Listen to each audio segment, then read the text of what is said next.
Hello and welcome back to module number 6. And today we're going to divide the module into 3 parts.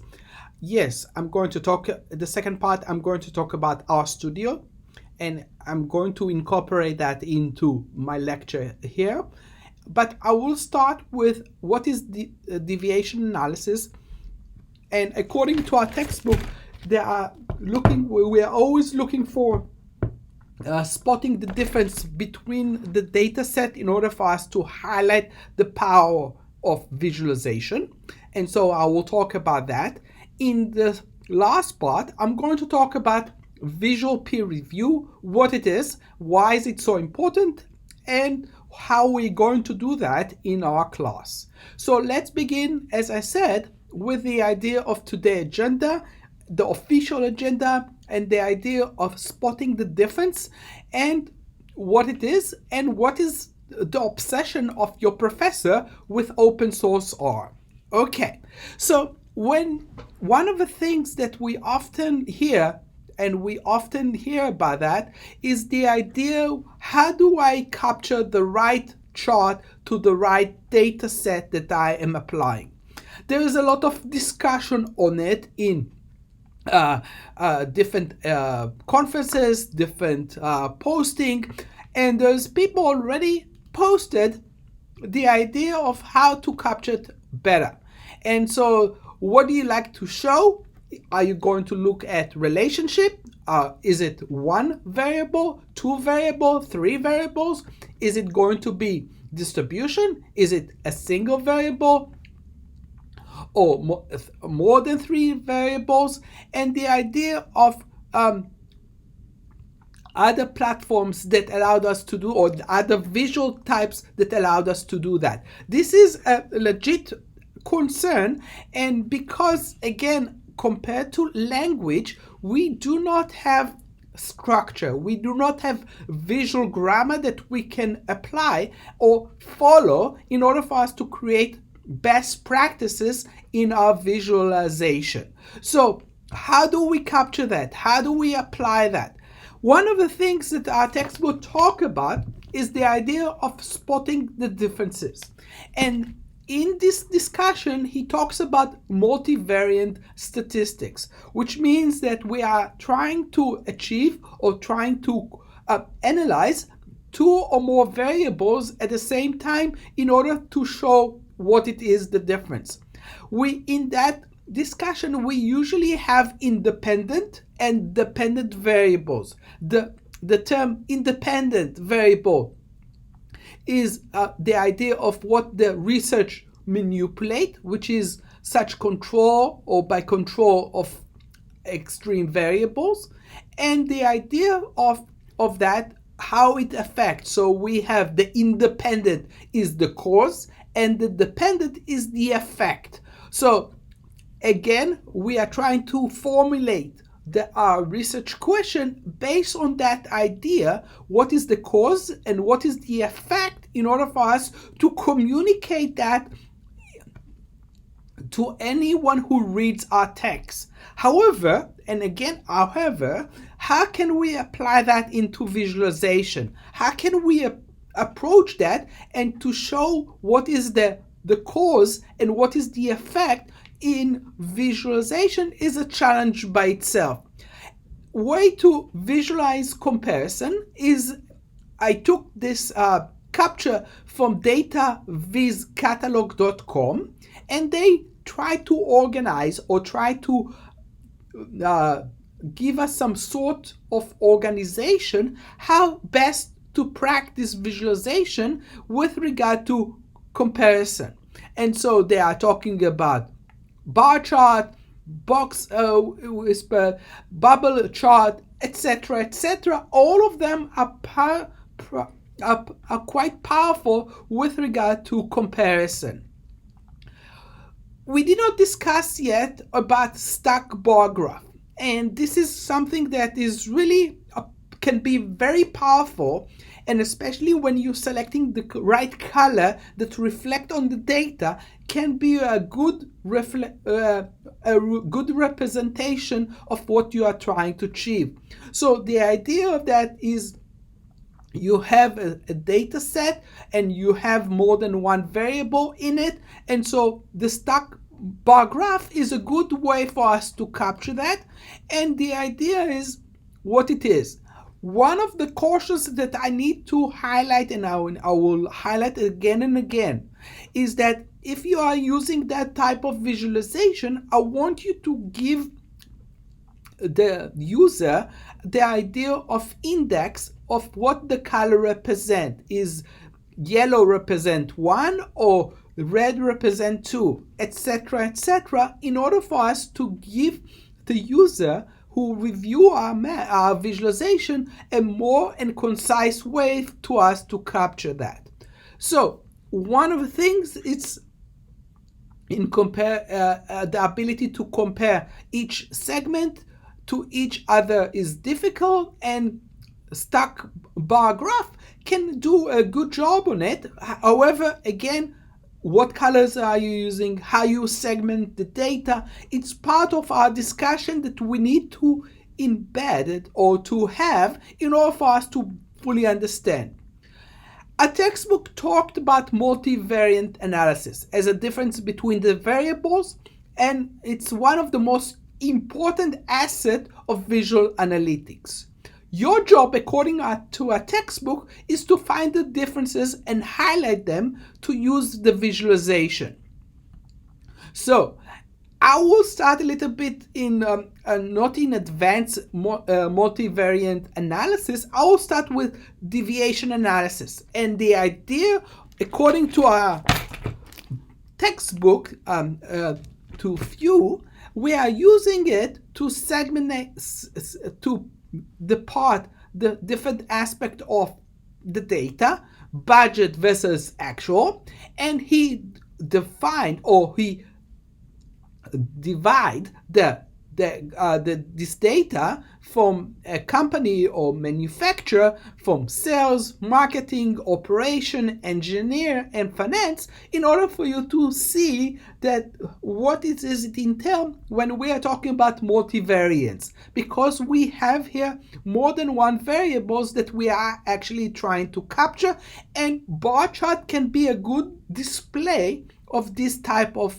analysis. So the deviation analysis, what is it allowed us to do? It allowed us to current target, future forecast, same point in time in the past, and standard, the example, the number of manufactured defects today compared to the number that has been defined as acceptable. Those are the terminology that we need to establish in order for us to generate a coherent and accurate description of our analysis. So again, the idea of deviation analysis, and this is an example to spotting the difference, is the idea of bar chart versus line graph, and each one of them has good and bad. Example, in this example, negative is red, blue is positive, and it give you indication what is negative and what it is. However, again, based on those two books and based on your professor, it's not enough to show that. You need to add additional text and additional terminology that the user will be able to identify in order for them to see the differences. And in this case, I use line bar and the deviation analysis to show that if I will use the colors, it will give more directions, more accessibility to the user in order for them to understand what it is. So one of the things that we need to talk about, because the standard deviation also applied in advanced statistics and what it is. So again, the variance is the measure of how data points different from the mean. You have, for example, two data sets. So the mean and the median of the above data set, we know how to calculate that.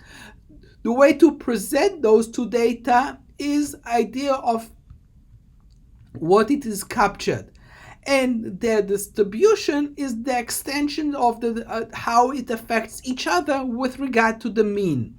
So we have the population, the standard deviation for the population, and the standard deviation of the sample. Each of them are called a variance, and the idea behind that is that we are able to, again, using statistics and analytics, to have more insight to the data itself.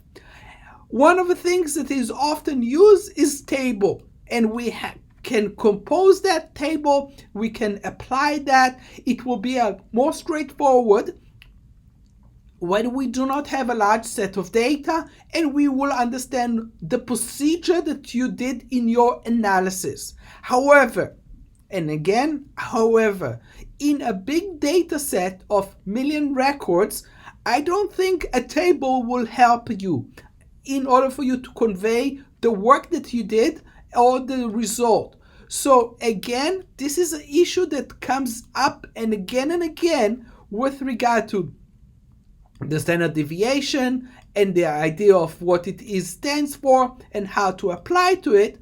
And the idea that is usually applied when we are talking about basic statistics textbook is the idea of bell shape. We are trying to measure 68, 95, and 99 rule based on how did it apply. 68 is all the score fall within one standard deviation, 95% score within two standard deviation, and 99.7 is score with a three standard deviation of the mean. However, if I will be able to convert it into visualization, I will be able to tell the story quite easily and be able to tell you what it is, and especially specifically with regard to big data. To illustrate this idea, a textbook used the actual versus the budget, and again, I want you to see if you can find what is the actual and what is the budget, and see the color palette that the author used in order to make the point more straight. So the color plays an important part of how do we present things and how to do that. Okay, so now I want to go to the idea of how do I compare that, or how can I do this ideas, the textbook application in R. And I want you to give you a little bit background to the idea of RStudio and visual analytics. So most application, and we saw that in Adobe and we saw in Tableau, is the idea that those are also known as property software, which means that the code that runs the software is the property of the individual or the company. Example, all the Microsoft application that we are using belongs to one person, and his name is Bill Gates. So the idea here is that during 1960s, a new alternative movement came into life. This movement is called the open source software movement, and the idea is that open the code to everyone, let them adjust and to customize their work in order for the work to be more authentic and more personal. So the R project, again, this is the timeline of the project itself. It started in Bell Lab. I know that Bell Lab does not exist anymore. AT&T purchased that 20 years ago, but the idea started in 1976. But in 1980, one of the people that work in Bell Lab, John Chambers, created it, but he was not able to share it or to get the popularity in order for the Bell Lab to continue to develop it. So during those years, nothing happened to the R, And as a result, only in 1995, two people from New Zealand came up with the idea, let's open the language, this language, the S language, to the public, as an open source application. And the idea here was that it will be open and be able to provide everyone the access to it. Why did they change the S language to the R language? Because both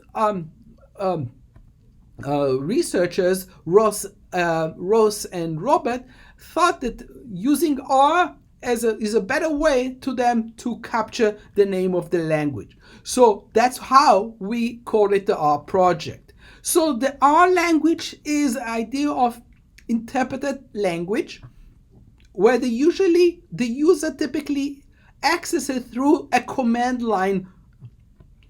And this command line remind everyone that I have seen the old DOS prompt, but it is much more. So the R language with any other programming language has basic syntax and structure that provide the ability to set a more complex analysis, and the idea of plotting it into visualization makes the R a powerful tool. So let me just state out clear. The R is an object-oriented language, which means that it has an object that is structured, the data fields and the methods together with their interaction. So the design application and the computer programs has the ability to match to the R program, R language, or the idea of it. Where is the user contribution to the R language? All of us can create R packages. Example, your instructor created R packages. So the idea of packages that I can create a package distributed through R and be able to help users that running to the same problem I'm running be able to use my code or my package in order for me to for them to produce better work and be able to utilize the idea of the package as the foundation of the R. So where do we start? We started with two things that we need to start. We have to load the R console. R console look like a DOS prompt, and usually you have to do it from the R project.org in order for you to do that. And it looks like that. This is the console. This is the interface that you're going to do. However, if you're going to install the desktop edition, you have to go through RStudio. RStudio is a private company that promote and utilize the RStudio. And I want you to remember, do not install the RStudio server application. You will not be able to use it. So do not use it because it will ask you to pay and the price is quite expensive. So the RStudio interface, it's much easier to apply the script that we are going to learn how to write and to apply the idea what it is.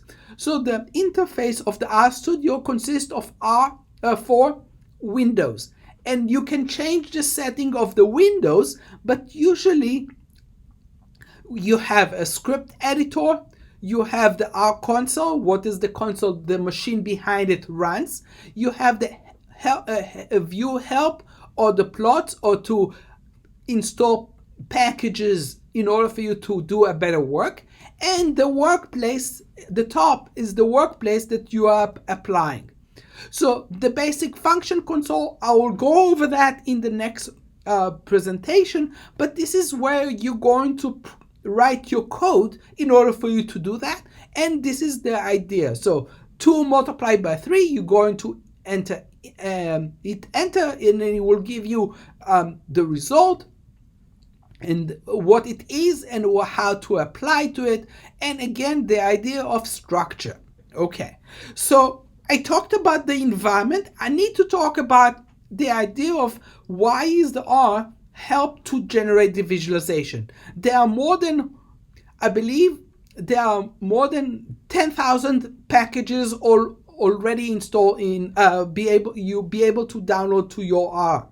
However, there are about 250 visualization packages in R, and one of the biggest package in R is called ggplot2, and we will talk about ggplot2 quite intensively in the following modules, but this is where the power of R is coming to life, and I will show you examples of the work with ggplot2. And again, this is the power of something that you cannot do in any other platform that I know of. So this is where you are able to generate the visualization, be able to apply to it, and be able to display something that is.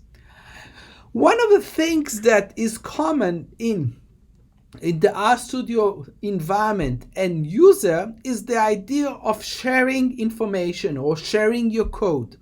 And most of us use GitHub in order for us to see where the code is and how to apply the code. And so GitHub, if you never had an account, I highly recommend that you will sign up to the GitHub in order for you to see codes of others, how to apply and how to do that. So why GitHub? For version control and file sharing. The idea is that we would like to have not only a file that is stored in your computer and this is the version, the file that you are working, you also have a version control. So if this file get lost, your mom, your dad, your sister, brother, son or daughter deleted by mistake and you cannot retrieve it, the GitHub is the way for us to retrieve and share that. And something that we often use in my class is the idea of sharing this file, so I will be able to help you if you run into problems. So down to install the GitHub, you can download it, and you can one of the things that I always remind the students, you do not post the code on Canvas, but you can post your code on GitHub in order for me to help you. So again, how to introduce yourself to GitHub, how to apply the GitHub, and how to make it more to work with the RStudio. So final words of warning, and this is from Dr. Keller from the University of Colorado. Using R is a bit like egg to smoking. The beginning is difficult. One may get headaches and even beg the first few times, but in the long run, it's becoming more, I would say, pleasurable and even addicted. And so this is the result of your professor becoming addicted to the open source R. And to be honest, it is sometimes it's not healthy in it. And so again, this is the idea of what it is. So summary, I hope this presentation inspire you. But if you have questions, and you're going to have a lot of questions with regard to open source, please reach out to me via email or come visit me on my office hours. This is really important. And again, next video is about the R and how to apply the R in your first assignment.